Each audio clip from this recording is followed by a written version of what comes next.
réel plaisir pour moi de vous retrouver en 2024 pour ce nouveau numéro des Opinions Féminin. Je suis avec une invitée sur ces plateaux, mais avant de la découvrir, on va d'abord suivre son portrait et on se retrouve tout juste après pour la continuité de cette émission.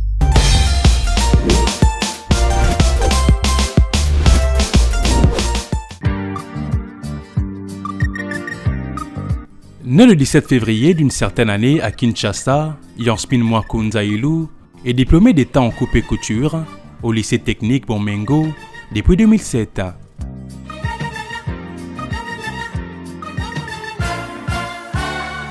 Elle a fait ses études universitaires à l'école informatique des finances et IFI en sigle. C'est de 2007 à 2014 qu'elle va travailler comme cost controller à l'hôtel Memling. Quelques mois plus tard, après sa formation en maroquinerie, Yasmine Vangu décide de créer sa propre entreprise. Une firme spécialisée en maroquinerie et customisation. L'entreprise fabrique, habille et personnalise les articles vestimentaires de ménage et tant d'autres en style purement africain. Cette société met à la disposition de ses clients des articles tels que sacs, babouches et éventails, pour ne citer que ceux-là. Yasmine Zaïlou est également chargée de la logistique à la commission justice, paix et sauvegarde de la création à l'église Christ au Congo.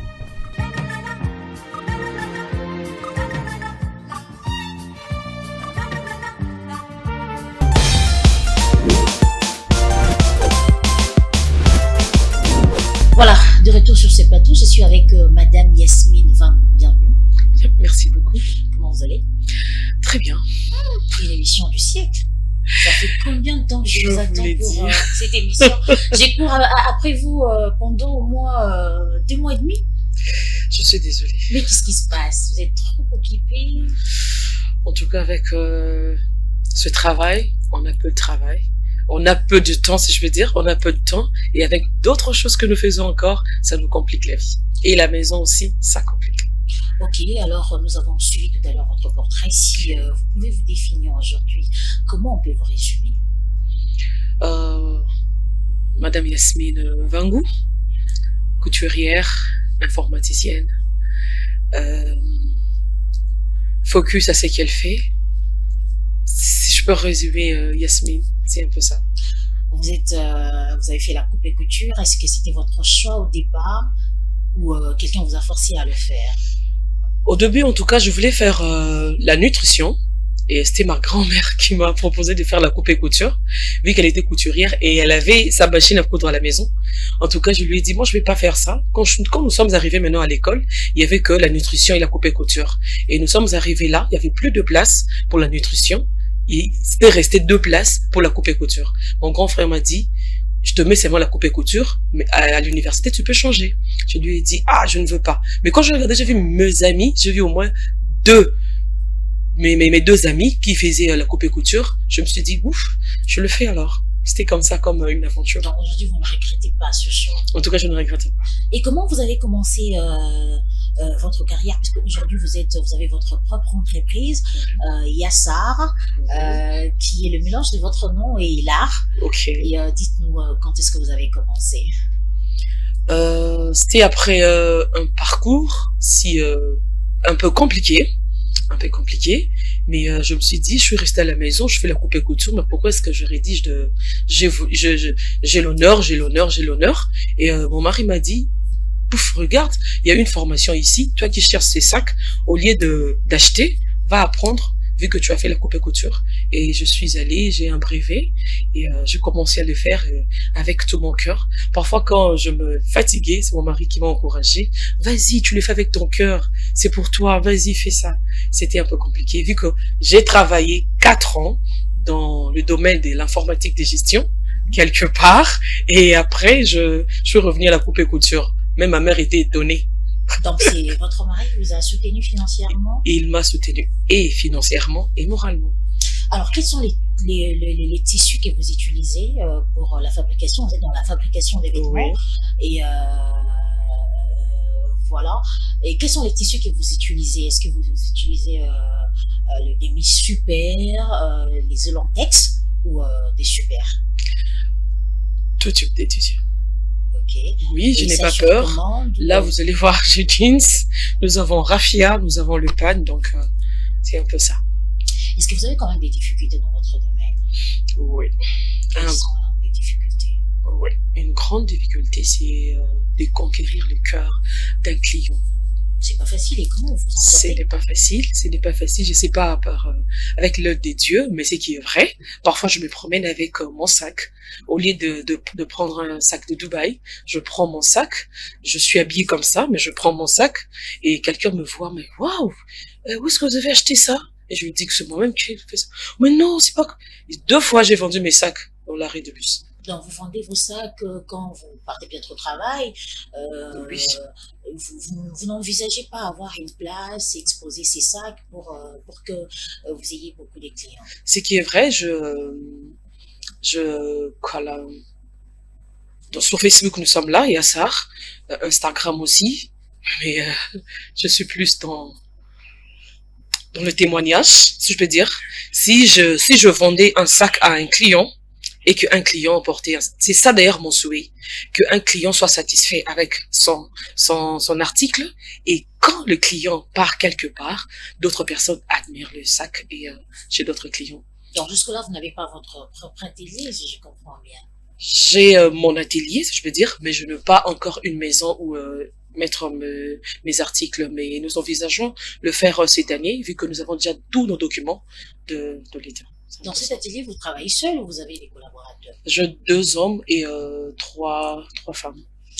Est-ce que il vous arrive d'organiser des formations à l'intention d'autres femmes concernant votre domaine, apprendre à ces femmes le métier?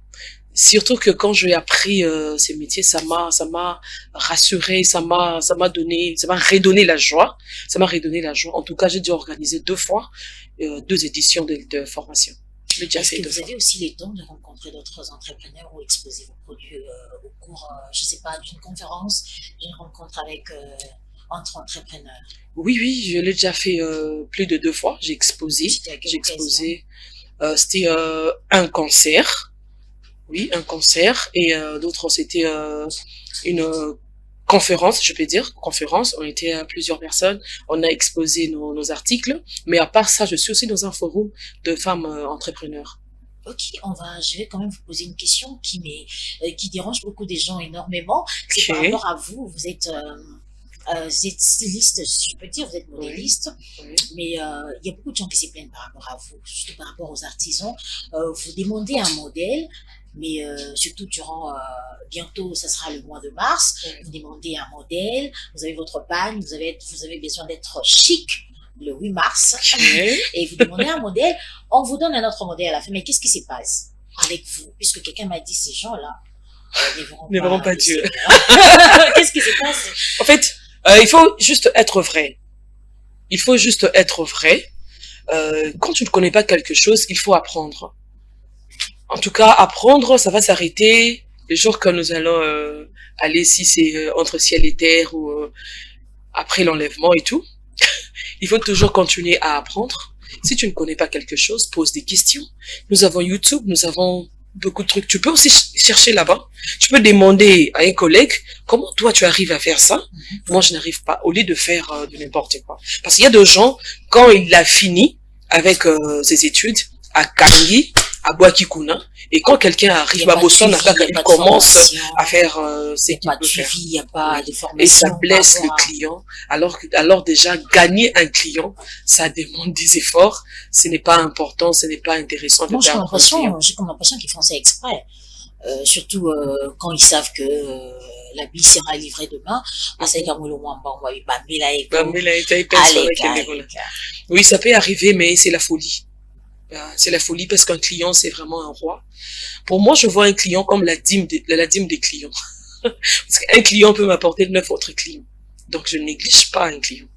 Alors, comment vous contacter? Comment se procurer ces beaux sacs? Ces beaux sacs.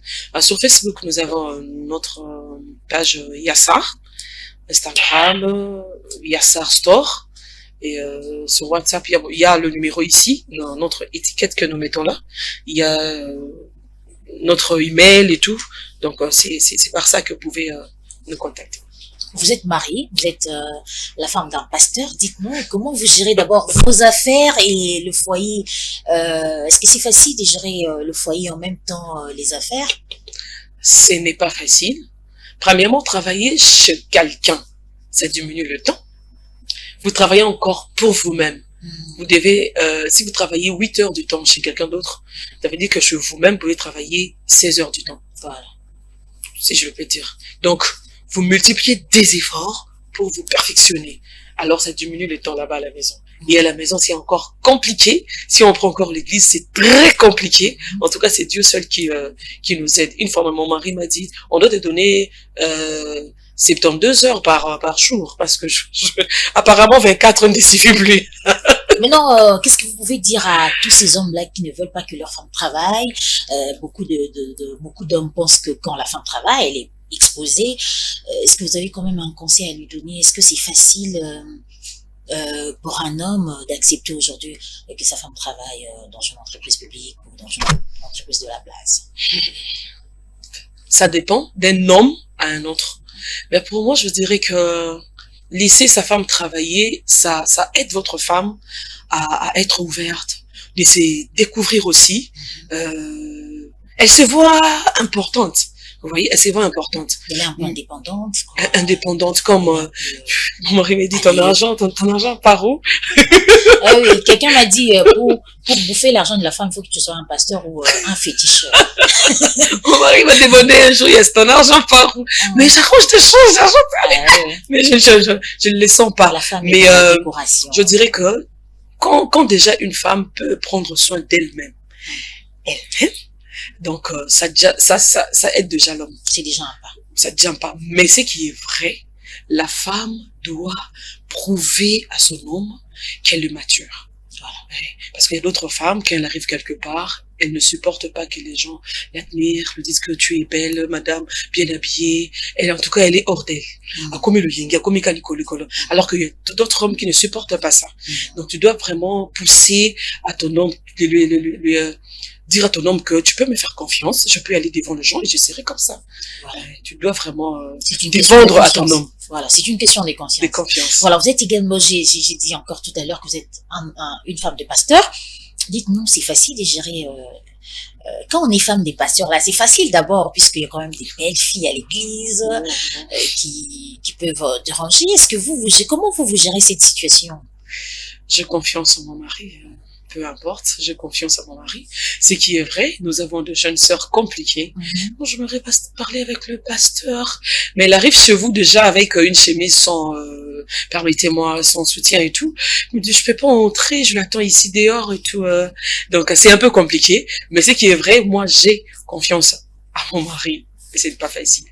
Il faut vraiment avoir un grand cœur. Il faut avoir un grand cœur. Est-ce que ça vous tente un jour de faire la politique en dehors de vos activités commerciales? 2 ou 3 personnes me l'ont dit, mais jusque-là, je suis pas encore très convaincue. Très convaincue. Pourquoi? Je ne sais pas. Ok. Est-ce que vous pensez que être un homme de Dieu et être un politique en même temps, ça pourra marcher? Ça dépend d'une personne à une autre. Puisque tout dépend aussi de la maturité et de l'appel de la personne. Congo, la plupart des pasteurs qui sont maintenant en politique, apparemment leur comportement, le comportement a totalement changé. Mais qu'est-ce qui se passe? On dirait c'est impossible d'être en même temps un homme de Dieu et être un politique. Ce qui est vrai, ce n'est pas impossible, mais c'est difficile de combiner les deux. D'ailleurs, être pasteur, ça prend du temps. Moi, il y a 2 jours que mon mari fait de nuit blanche. Alors, je me demande si vous gérez la politique et la maison et l'église, comment est-ce que vous pouvez supporter tout ça. Mais ce qui est vrai, si je rentre dans la Bible, il y a, dans une époque, avant que les enfants d'Israël demandent à ce que Dieu leur donne un roi, Samuel jouait les rôles du juge et du prophète. Donc pour dire que quand on est juge, on est comme un roi aussi. Donc c'est possible, mais ça dépend de votre appel. Ça dépend de votre appel. On va quand même parler de cette situation qui dérange tout le monde aujourd'hui, la situation sécuritaire dans la partie est de la République démocratique du Congo. Est-ce que vous avez un message d'encouragement à nos frères qui sont de l'autre côté, je sais pas, par rapport à la situation actuelle? Ça fait déjà très mal. Ça fait déjà très mal parce que moi, je connais quelqu'un qui a toute sa famille là-bas.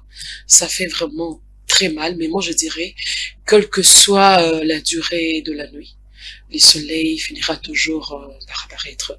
Donc, mes frères et mes sœurs, je vous dis juste de se calmer. Ce n'est pas facile. D'espérer en Dieu et les jours là arriveront. Les jours là arriveront. Et je regardais les images, j'étais vraiment choquée. J'avais très mal dans mon cœur. Mais je vous dirais juste d'être calme. Dieu va prendre votre part. Dieu vous aime. Amen. Mais est-ce que vous êtes d'accord avec ceux-là qui disent qu'il faut carrément déclarer la guerre au Rwanda et faire appel à Poutine pour qu'on en finisse une fois pour toutes? Pour s'engager dans une guerre, il faut être sûr que vous êtes prêt. Donc pour moi, s'engager à l'aveuglette, c'est une mission suicide, si je peux dire. Il faut au préalable se préparer.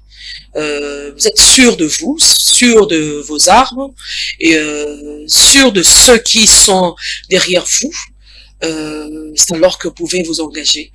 Pour moi, prendre une décision à la hâte, si je veux dire à la hâte, c'est compliqué, mais du moins ça a duré.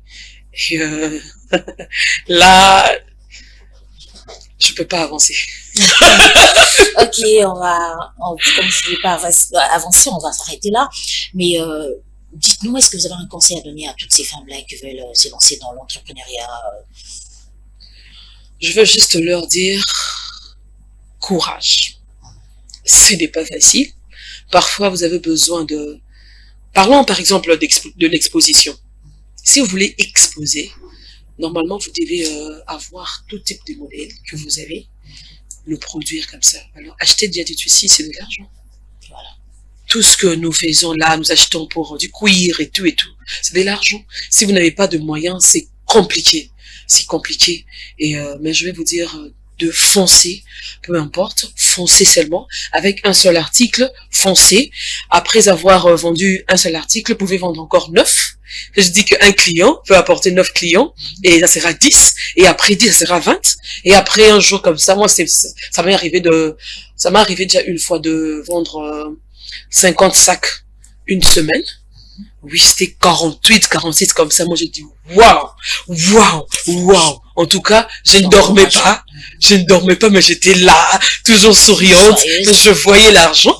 Mais après l'argent, j'ai essayé d'avoir mes documents, j'ai essayé d'avoir toutes ces choses juste pour donner du forme à cette entreprise. L'entrepreneuriat, ce n'est pas facile. Entreprendre, ce n'est pas facile, mais je vous dirais seulement courage, foncez, peu importe. Même si vous tombiez là, vous êtes resté avec $20. Pour la Bilamba, Téléma, continue et ça va aller. Merci beaucoup. Il y a quelqu'un qui nous a écrit, qui veut savoir, ça prend combien de temps pour confectionner un sac? Un seul jour. Mais quand vous passez la commande, je demande 3 jours. Pourquoi? Parce que j'ai encore d'autres commandes. Vous avez encore d'autres commandes. Et il y a une autre question. Vous les faites avec des machines appropriées? Exactement. Ce n'est pas avec nos machines que nous faisons des habits, nous confectionnons des habits, non. C'est machine industrielle, mais pas industrielle simple, industrielle qui peut prendre, parce que ça pèse un peu, hein. C'est épais, si je peux dire. C'est pas facile de le mettre dans toute autre machine, donc c'est un peu ça. Et ces machines, vous avez installé ça à la maison ou vous avez quand même... Dans l'atelier. Dans l'atelier, mais un atelier qui se trouve au sein... dans l'enceinte de votre parcelle? Non, ce n'est pas chez moi, c'est chez mon collaborateur. Ah, chez votre collaborateur. Oui. Et voilà, c'est la fin de cette émission, mesdames et messieurs. Merci à vous de nous avoir suivis. On se retrouve prochainement avec une autre